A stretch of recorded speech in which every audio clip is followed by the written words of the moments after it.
mbokku internautes et téléspectateurs yu Yegle TV di am mbégte saa su nekk di ànd ak yéen ci seen émission bi leen di Xippil Xool tey nag ñu ànd ak ñaari journaliste yoo xamante ne ñoo ñuy accompagne ci émission bi papa nuyu nañ la. maa ngi lay fay Oly di nuyu également Kenza. di nuyu suñu mbokku téléspectateurs ak suñu mbokku internautes yu nga xamante ne ñu ngi ñuy suivre. fii nii ci Yegle TV. et juste pour dire que vraiment c'est un plaisir également de partager avec vous ce plateau là. Merci. D'accord, plaisir partagé. Ken nuyu nañ la. affaire naa la Oulimata di nuyu Papa di jaajëfal suñu mbokku téléspectateurs yi nga xamante ne ñu ngi xaar seen émission bii di Xippil Xool. tey nag yéen a ko gis tey dañuy waxtaanee sport et Ramadan muy lu yoon parce que ñu ngi ci mois de Ramadan naka la nit ñi di defee sport ci biiru Ramadan bi moo tax tey ñu am mbégte dalal suñu benn spécialiste Sensei mu war a waxtaan ak ñun sport et Ramadan Sensei nuyu nañ la. fay nañ leen fay nañ ñëpp ñi nga xamante ne ñu ngi ñuy déglu. di leen jaajëfal ci bëccëgu weeru koor bi. d'accord Sensei tey suñu thème du jour mooy sport et Ramadan tey nag ñu lay laaj lan nga ñu mën a wax ci sport et Ramadan. waaw sport et Ramadan. ànd na. ñoom ñaar méngoo na lu mën a nekk la. waaye dafa am heure boo xamante ni moom moo recommandé pour mun a def sport ci biir weeru koor gi. ak heure bi nga xamante ne n'est pas très recommandé pour def sport ci weeru koor gi. heure bi nga xamante ni nag moom c'est pas très recommandé pour def sport ci weeru koor gi. mooy bëccëg bi.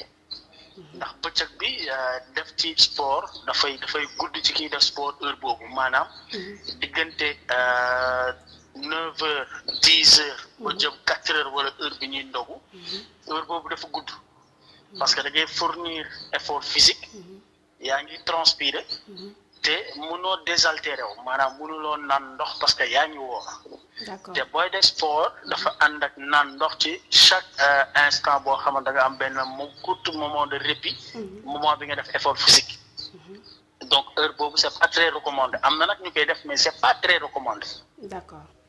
am na heure bi nga xamante nag c'est plus recommandé pour def sport heure boobu mooy diggante 16h30 ba 19h à 30 minutes avant la rupture heure boobu mën nañ ci def sport parce que diggante bi ngay pare bi ngay sangu ak heure bi ngay ndogu war naa mën a toftale 30 minutes diggante boobu noonu ngay pare ak sangu ak war a ndogu boobu c'est très recommandé mën nañ ko def heure boobu. D'accord léegi dañuy bàyyi suñu journaliste bi moom mu poser la question kenn allo. allo oui yaa ngi may dégg waaw d'accord. si ñu ngi dégg waaw. D'accord. Sensei nuyu nañ la. fay nañ la. waaw dañ doon laajte ne nga sport ànd na ak Ramadan léegi ñu doon laajte pour ñi nga xamante ne dañu am problème maladie cardiovasculaire yi wala problème gastrique yi ñoom nan la ñu mën a defee sport ak yooyu noonu lan nga leen di recommander. nan la ñuy defee sport. waaw lan nga leen di recommander ci weeru koor bi est-ce que c'est conseillé ne que ñi am genre maladie yooyu noonu ñuy def sport ci koor gi. waaw xam nga il faut aussi que la personne xam exactement ban maladie la am. xam nga bu fekkente ne da nga am problème de mobilité maanaam feebar boo xam ne day ñàkk ci yow ne pour nga dem day métti maanaam problème d'handicap mobilité. boobu dafa métti. mais bu fekkente ne problème nit ki d'accord ku am problème de cardiaque. mën naa def sport. mais ban sport la war a def. dafa am des sports yi nga xamante ni c'est recommandé pour ñuy def sport mooy.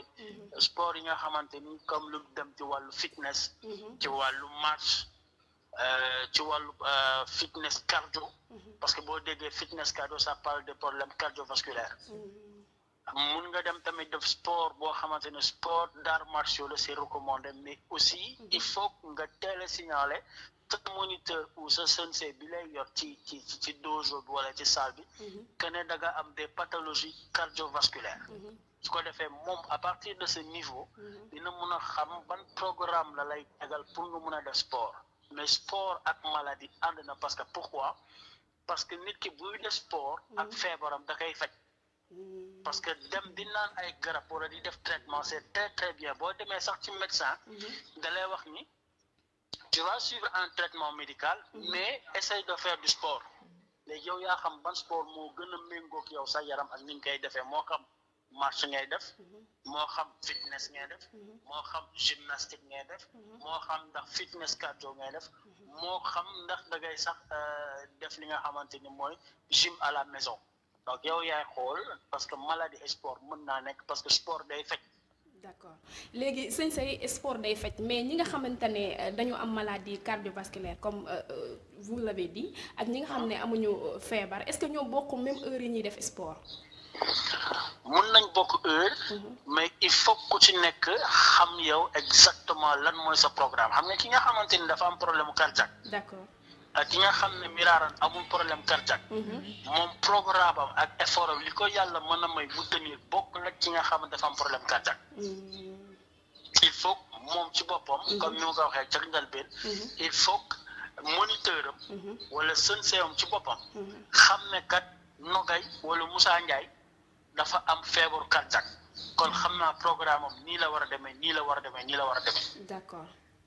léegi nag bokk la ki nga xam ne ngañ paate exemple moom amul cardiaque moom mun naa def sport ñu tegal ko benn programme mais tout le temps il faut kii dem ci salle de gym bi wala ci dojo bi wala dara il faut mu teel a signaler responsable bi ne ko man kat damaa amee feebar sàngam damaa am problème cardiaque su ko defee kooku dina xam ban programme la koy tegal su ko defee mu bañ koo gaañ.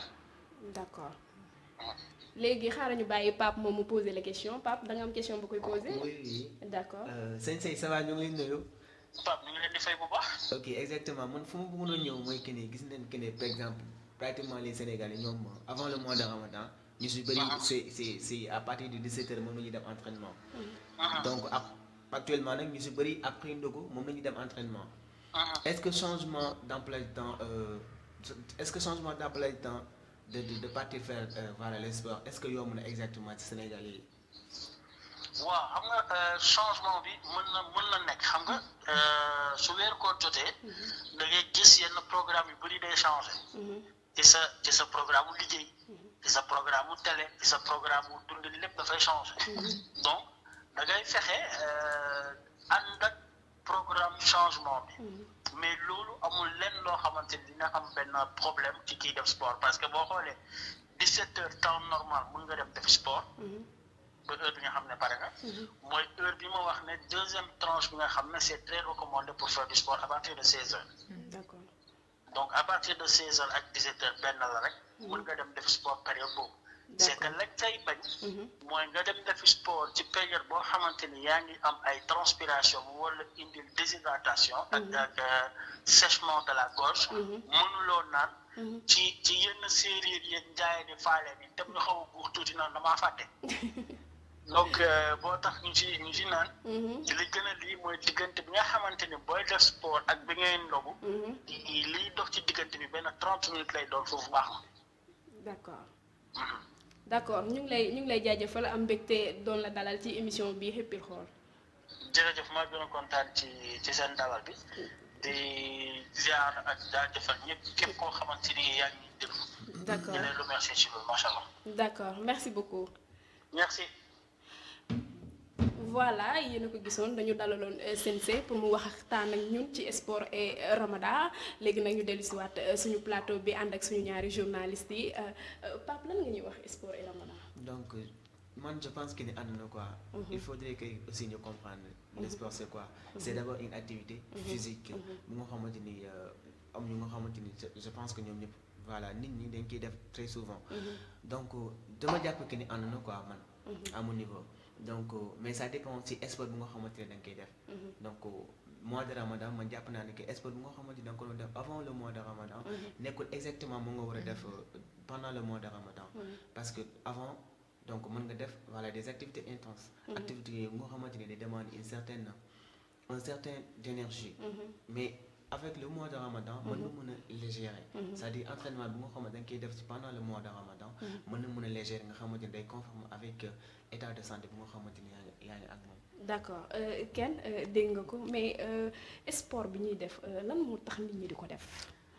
sport bi ñuy def li tax ñu koy def la plupart ndax wolof sax def ko traduire mooy tàggat yaram dañuy tàggat yaram yi donc c'est bien bon ñu ngi def sport mais man sama ëllëg ma bëggoon naa laaj sensei sax mais comme temps bi duñu ko may mooy sport au niveau bi ñiy compétir ñi nga xamante ne sport au niveau la ñuy def am na ñoo xamante ne comme nee na fii nii def sport diggante 9h ba 16h c'est pas recommandé 16h et au-delà moom la ñu gën a recommandé donc nga yaakaar ne loolu ñi nga xamante ne ñu ngi ci sport au niveau bi ñooñu seen emploi du temps duñ ko changer ndax ñaari jullit wala ñetti jullit ñoo nekk ci club bi tel dañoo war a changer horaire bi donc ñooñu tamit mën na leen andil ay gàllankoor wala ñi nga xamante ne voilà dañoo soxla journée bi def 2 fois sport donc munoo def ngoon gi kese ñooñu tamit xam naa dina leen xaw a indil ay jafe-jafe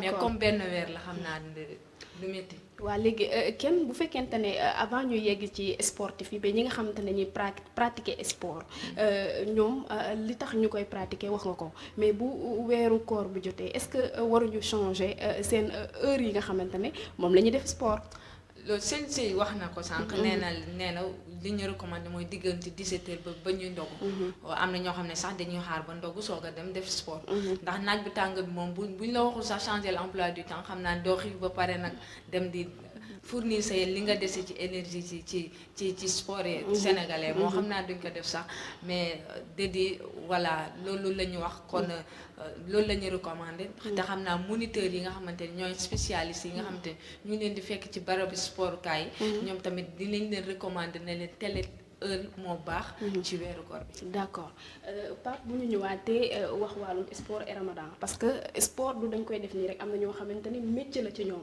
mu ngi mel ni lutteurs yi tamit dañ koy pratiquer mais ñooñu nag la ñu war a mën a dundee ci weeru koor bi ba sport kii bi ramadan bi du leen yàqal dara par rapport ak seen métier bi ñuy def. Donc ces sportifs là je pense que maintien nañuy def quoi au moment du mois de ramadan sportifs yi ci bëri maintien nañuy def avant mois de ramadan comme je l'avais dit tantôt nous nga xamante ni moom lañ ñu produire comme exercice comme voilà seen activité sportive ce serait différent avec mois de ramadan mois de ramadan ñoom juste pour ñëw dañuy jéem maintenir def maintien comme par exemple le sport de haut niveau comme par exemple boo demee Liverpool Sadio Mané mu ngi fa Mohamed Salah mu ngi fa ñoom actuellement ñu ngi dem entraînement à cet instant mais entraînement yi nga xamante ni moom la ñuy def ce sont des entraînements de maintien bokkut ak exactement équipe sportive moom la ñuy def donc kon du coup forcément il y aura forcément des changements.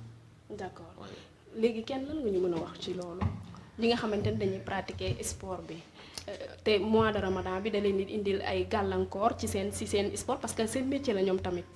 waaw loolu la xam nga ñoom tamit seen liggéey la ñu yore moom laa la doon expliquer sànq xam nga lu ci mel ni club yi nekk Europe xam nga bu dee suñu mbër yi fii nii sax bu dee man dema woor moom mun naa xool heure am di def maintien mais club yi dañuy dérouler feuille de route boo xamante ne matin dañuy def ngoon dañuy def donc sont obligés comme ni ko Pape waxee ñu def benn sport de maintien ba mun a defaat sport am na ku ma ci vidéo yi ma doon seetaan sax coach yi nee nañ ñoom dañuy def de telle sorte que dinañ def ay entraînement yoo xamante ne sur mesure pour ñi nga xamante ne ñu ngi woor ci seen club yooyu noonu ndax dañuy soxla joueurs yi tamit ndax ay joueurs yu clé lay doon ci équipe yooyu noonu.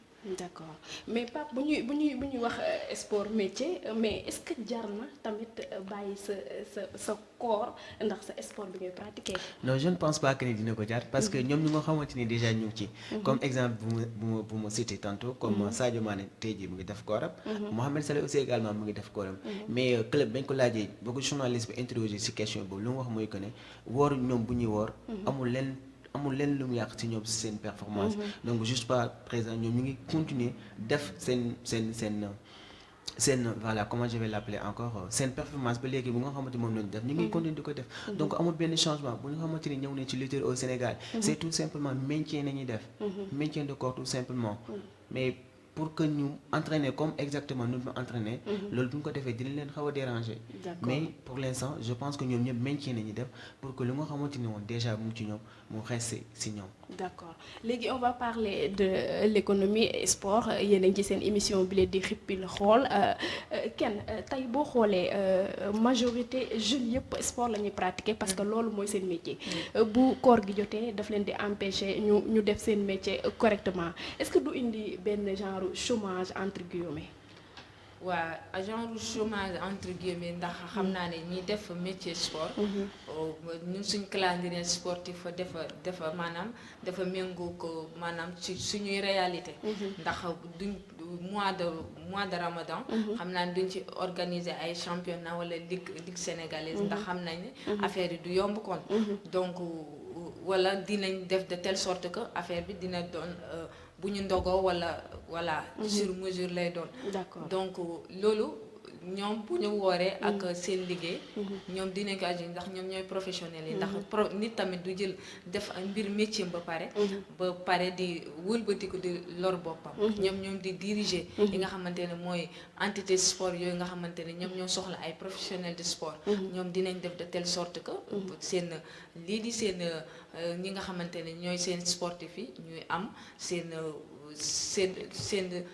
ay nu mu tuddati ñuy def seen liggéey ni mu waree. je voulais dire. D'accord yow Pape est-ce que d'accord nga ak kenn li mu wax parce que booy seet suuf booy xool fii ci Sénégal ñëpp bëri la ñuy def la majorité des jeunes bëri la ñuy def est-ce que sport boobu bu koor jotee bëri du am est-ce que du indi benn genre chômage entre guillemets.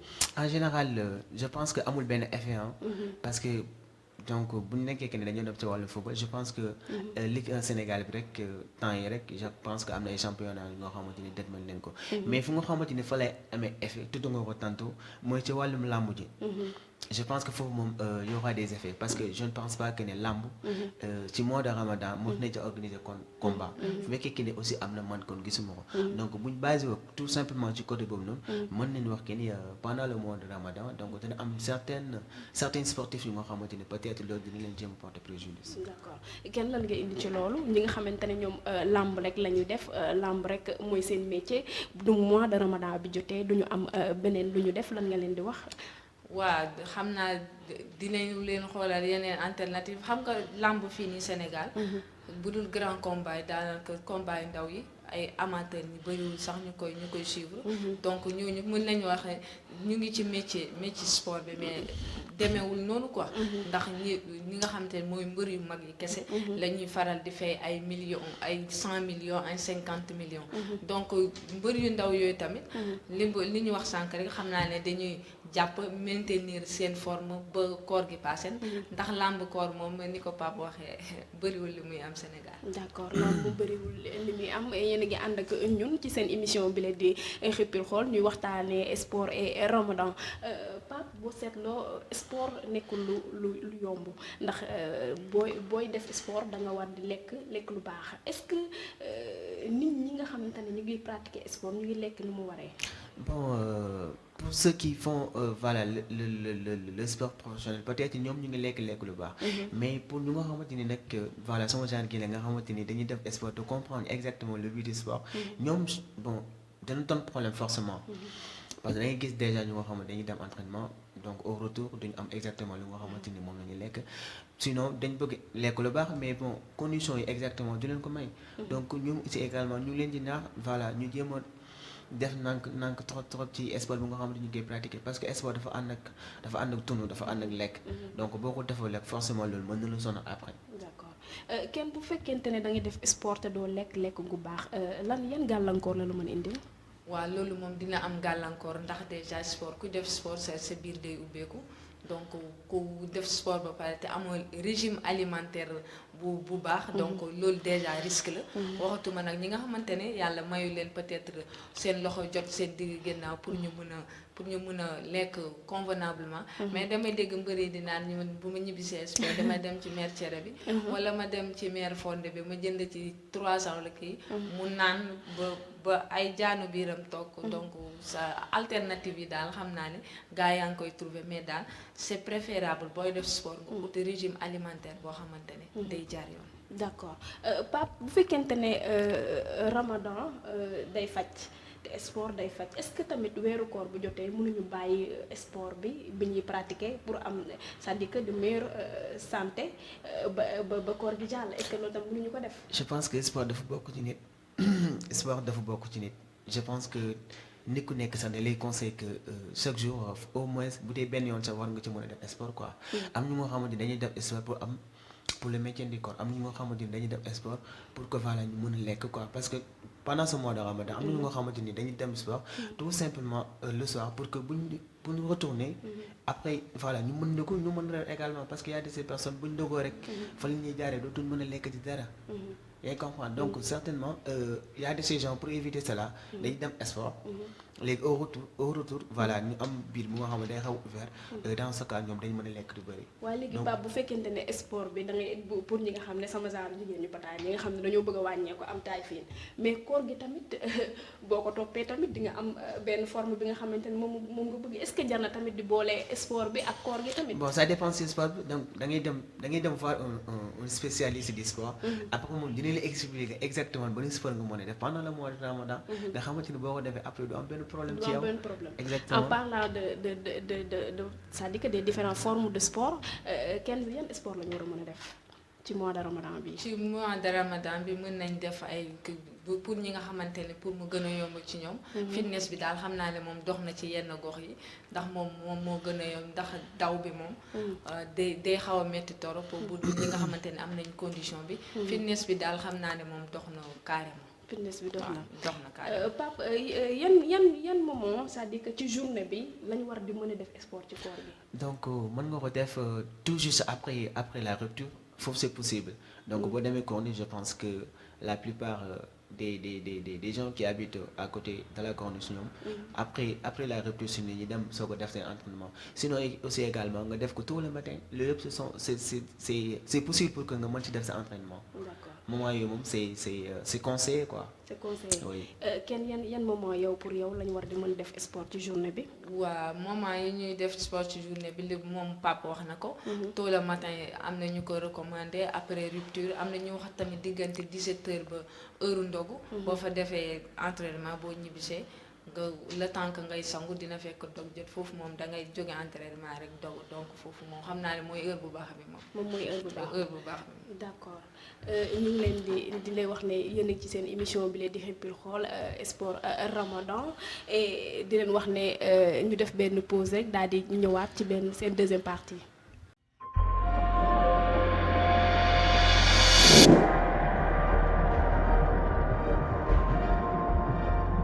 suñu plateau ci seen émission bi leen di Xippil Xool ci deuxième partie bi nag ñu war a waxtaanee sketch yi nga xamante ne dañ koy faral di def ci koor gi fii ci Sénégal ñuy seetlu ne boobaak léegi chaque année day gën di yokku façon sketch bu ne ngay gis ci koor gi ñu war indi ko nag ci table bi war ko waxtaanee ak suñu ñaari journalistes yi Pape lan la ñu war a mën a wax ci sketch yi nga xamante ne mooy am ci koor gi. donc comme je pense que nous l'avons évoqué tantôt parce que gis nañu que ni chaque mois de Ramadan on va faire un afflux de sketch yu nga xamante à chaque fois dañ leen di teg ci chaîne de télévision mais man lu mu ci xamante ni moom laa si mën a jàngat mooy que ni voilà sketch yooyu noonu d'habitude ñoom voilà ils ne cherchent pas à éduquer ñoom je pense que c'est un premier objectif c'est une première chose à atteindre je pense que c'est que voilà ñu nga xamante ni ñoo leen di seetaan voilà ñu mën a lire quoi ñoom loolu moom la ñuy njëkk a xool ñoom exactement ci seen sketch yi. d'accord c'est-à-dire que objectif bi mooy ñoom. divertir ñoom ils cherchent à divertir mais pas à éduquer. d'accord kenn loo ñuy wax ci sketch yi nga xamante ne day am ci Ramadan bi. waaw léegi moom xam naa weeru koor moom léegi anti stress lañ ko tuddee. ndax Sénégal yaakaar naa mooy li gën a dox ci bokk na ci li gën a dox ci weeru koor mooy industrie production cinématographie. mooy sketch yi fii nii télé bu ngoon boo doogoo ba ngay tëddi ay sketch kese la nee naa la ay plus de 20 sketch mën nga ko seetaan ci journée bi ci weeru koor donc loolu ñoom dañ afflux boobu noonu dañoo ñëw kii retrouver business boobu ci mois de Ramadan li ci metti nag mooy affaire bi c'est désolant ndax au lieu mu doon à but loo xamante ni but éducatif lay doon ndax ñu jàngale wala yee nit ñi seen diine ay comédie nga fay fekk wala ay caaxaan parfois doo comprendre ndax munoo woor ba fare weeru koor ñu ne la weeru promotion la nga andi sketch yoo xamante ne jàngalewul dara au contraire c'est contre les valeurs donc voilà c'est désolant quoi. C'est désolant d'accord léegi Pape bu fekkente ne fii ci Sénégal dañ naan boo wooree day metti sketch nga war a seetaan pour ça di que doo yëg koor gi est-ce que loolu lu xel mën a nangu la tamit. donc man moom vraiment voilà dama koy rafetlu quoi au fait parce que y a des gens aussi koor gi loolu kese moo leen di accompagner am na des personnes yu nga xamante ni dañuy ludo ou bien faire d'autres jeux mais y a de ces personnes également voilà ñoom lu nga xamante ni moom lañ tàmm mu accompagner leen si weeru koor bi ce sont les sketchs et ces sketchs là ñoom buñ koy seetaan dañ ciy gis seen bopp dañ ciy gis seen bopp voilà ils se distraient yaa ngi comprendre donc loolu aussi nekk lu nga xamante ni voilà à leur côté dañ leen koy nangul parce que nit ku nekk également ak lu nga xamante ni moo la mën a distraire quoi am na ñu nga xamante ni dem def sport moo leen distraire ñoom aussi le fait que ñuy seetaan seen sketch seen série loolu moo leen distraire donc tout simplement ne leen ko nangul. d'accord mais kenn bu ñu xoolee dañ naan sketch yi daf ñuy permettre bu ñu wooree duñ ko sentir te koor gi bokk ci li nga xamante ne ci mbirum diine gi te léeg-léeg sketch yi da nga gis koo xamante ne day dem ci biir sketch bi di julli di def wooru gàlle est-ce que loolu tamit jàngale bu baax la. xam nga sénégalais dafa am benn terme boo xamante ne terme bi bàyyi nañ ko mu dem ba mu bokk ci ñun te terme boobu baaxul yow bu ñuy woor te pour am ay tiyaaba pour jaamu yàlla la ñu ne la damay seetaan sketch wala damay def lii pour dàq koor yow boo dàqee koor gi nga xamante ne yaa ngi koy xëcc pour mu ñëw ci yow léegi c'est quoi le projet loolu mooy problème c'est quoi le projet sketch yi am na ñu muy reetaan loo mais weeru koor ci diine gi la bokk ci 5 piliers yi la bokk ci piliers islam donc nañ ñu respecter le c'est le minimum le respect c'est le minimum terewuñu kenn def sketch mun nga def sketch jàngale mu am comédie mais doo jël loo xamante ne nga def totalement loo xamante ne c'est anti valeur nga ne ci weeru koor nga koy dawal lu tax sketch yooyu choisir ñu dawal ko ci yeneen mois yi nga xamante ni yeneen 11 mois ñu bàyyi ba Ramadan di ko dawal loolu tamit c'est à revoir mënuñoo doon nag mënuñoo bëgg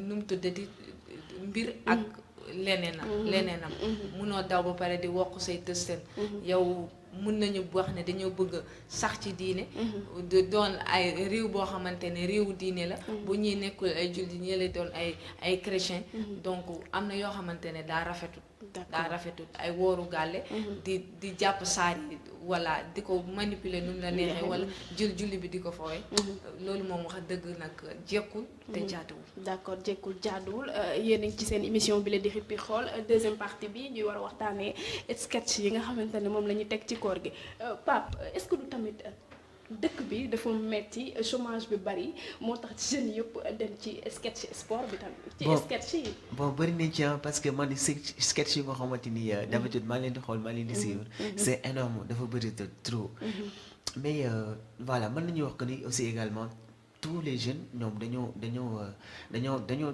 jëm ci wàllum sketch yi quoi loolu aussi mën nañu ko wax parce que vu que nombre de sketch yi nga xamante ni am na ci weeru koor aussi c'est énorme da ngay gis benn groupe de personnes yu nga xamante ni je pense que amuñu benn liggéey donc ils vont dire que voilà ils vont faire des sketchs et je pense que seen objectif mooy que ñu dérouler ko voilà pendant le mois de Ramadan mais je pense que sketch yi auparavant lu nga xamante ni moo ko tax na jóg c'est voilà c'est d'éduquer c'est oui exactement c'est éduquer moo ko tax na jóg mais maintenant je pense que voilà ñoom dañuy divertir tout simplement dañuy distraire mais bu nekkoon que ne fonction voilà détective bi moom fa je pense que aussi ak lu mënti bëree donc man du ma déranger quoi d'accord mais est-ce que du Kenza formation bi dafa des ci ñi nga xamante ne ñoo def sketch est-ce que waruñu tamit di def genre casting pour ñi nga xam ne ñoo war a def sketch ak ay règlement yoo xamante ne di la wan ne lii war a ko dépasser lii nga war a def lii nga war a c'est-à-dire que régulariser leen xam nga da nga ne formation ne casting.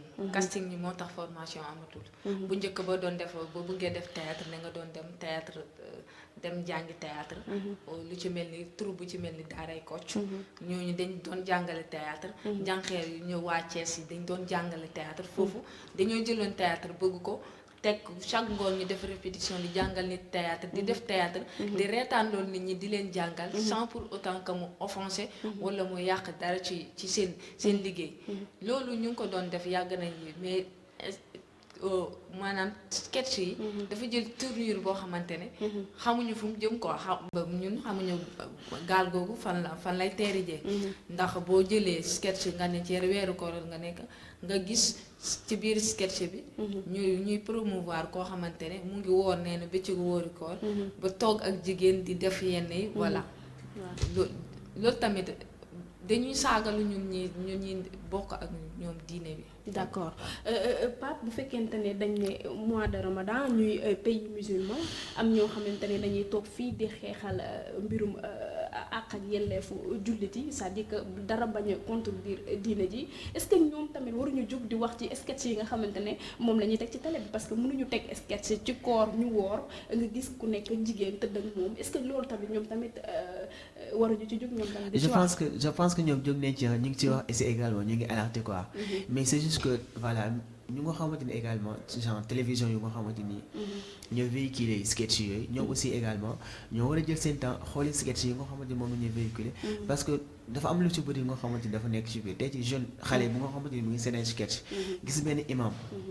voilà imam bi di def li nga xamante ni voilà nekkul naka si noonu si sketch bi. donc moom aussi également à son niveau mën na bañ a considérer imam yëpp.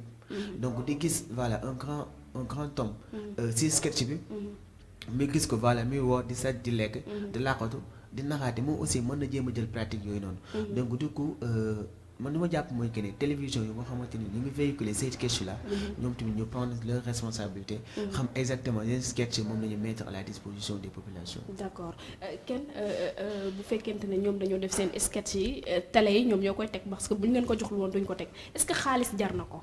waaw xam nga télévision yi dañuy def course ne que maanaam course foofu tamit business moo am ci télévision yi ko ba ñun ñëpp ci média bi lañ nekk te contenu yi ba duñ ko vérifier duñu vérifier contenu yi ba xool am na yoo xamante ne ndax je dis du ma wax sax ne duñu vérifier contenu est-ce que am nañ temps di vérifier contenu bi xam naa dinañ vérifier contenu bi xam nañ lu ci nekk mais peut-être voilà dañuy wax baal mi jàll peut-être mën nañu apporter le nombre lii nii xaalis lii nii.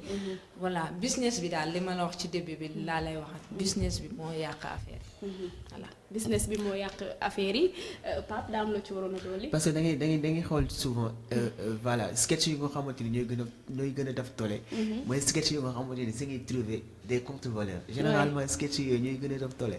donc c'est que donc dire que vraiment y a un problème quoi. est-ce que problème bi tamit du si ñun sénégalais yi. exactement c'est que ñun sénégalais yi ñoo bëgg loolu. waaw parce que voilà ñu nga xamante ni ñu ngi si production yi ñoom lan la ñuy produire mais ba li nga xamante ni les sénégalais vont consommer ça. mais ku nga xamante day produire sénégalais duñ consommer loolu noonu donc yow sa production bi da am benn njëriñ. mais ñoom dañuy xool xam exactement que ni population sénégalaise lii la bëgg. donc ñoom aussi loolu la ñuy produire. d'accord kenn à qui la faute. ñi koy seetaan tamit. ñi koy seetaan. ki ko produire. ka koy teg ka ko seetaan ñun ñëpp ñu ngi ci. cible bi nag mooy moom tamit loolu problème à part la. cible bi koy seetaan. problème à part la. d'accord ndax yow doo fekk boo jëlee koo xamante ne. dafa jël exactement ne que moom loolu lay seetaan. moom ne looloo ko neex. mais am na série am na sketch yoo xamante ne. du yow yaa koy bëgg a seetaan de. boo toogee di xaar journal. mu daw diggante. nodd ak journal bi forcément nga seetaan ko foofu noonu donc loolu dañ la koy imposer parfois du question que ni cible bi chaque jour mooy réclamer mais parfois dañ la koy imposer ndax heure yi muy day fekk nga toog di xaar sa attention mu ngi xaar leneen peut-être loolu tamit am na ci mais am na sénégalais yoo xamante ne yooyu leen neex mais nañu xoolaat mënoo jël lu bon bëgg ko wax ne que dafa neex nit ba forcer ni ko ba bëgg forcer ñeneen ñi tamit ñu kii ci nañu xoolaat suñ toogaay mën nañ def sketch yeete te mu rafet te mu nice te mu am éducation am yeete am diine voilà surtout ci weeru koor bi bu ñu ko defoon yeneen mois c'est pas grave mais weeru koor la d'accord est-ce que d'accord nga ak kenn ci li mu wax ne léeg-léeg ñoom ñoo ñu koy forcer. Donc moi je vais dire que non, la responsabilité elle est partagée hein. Parce que ku ci nekk aussi à ton niveau war nga mën a wax que ne vous êtes responsable. ñu koy produire ñu koy teg ak ñu koy seetaan ñëpp. nous sommes responsables. loolu c'est également il faudrait que voilà ñëpp aussi ñu d'accord ci loolu mais je pense que pour régler cela il faudrait que ñu comprendre que ne voilà sketch bi voilà auparavant double fonction la mais la première fonction c'est d'éduquer.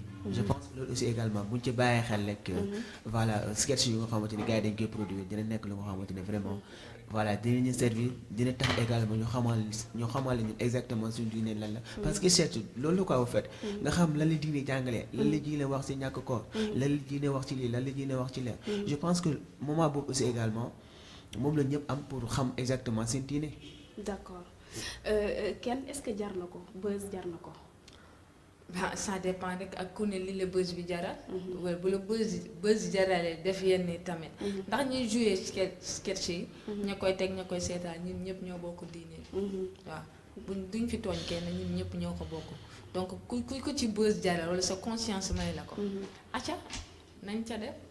voilà d'accord li ñu cërale woon ci ay waxtu yam nañ ci di leen jox dig daje ba benn yoon balaa loolu dañuy jox suñu ñaari journalistes yi ñu tàggoo papa looy tàggoo. Bon en tout cas di attirer quand même l'attention des gens yu nga xamante ñooy produire sketch yi keneen voilà ñu jéem a voilà revenir un peu à la raison je pense que buzz bi jaru ko fi je pense que bu nekkee kenn da nga nekk ci wàllum ci domaine boobu noonu lu nga xamante ni moom nga war a njëkk a def déjà mooy essayer d'éduquer je pense que c'est la chose la plus importante et je pense que c'est également loolu ñoom war nañ ci bàyyi xel trop. D'accord kenn looy tàggoo. waaw li may tàggoo mooy nañu jéem a respecter suñu bopp. jéem a respecter suñu bopp. business jaru ko. ba jël loo xamante ne yow sa wàllu bopp yaa ngi xaslu sa bopp. donc ñu delloo ci xel yi te xam ne business jaru ko.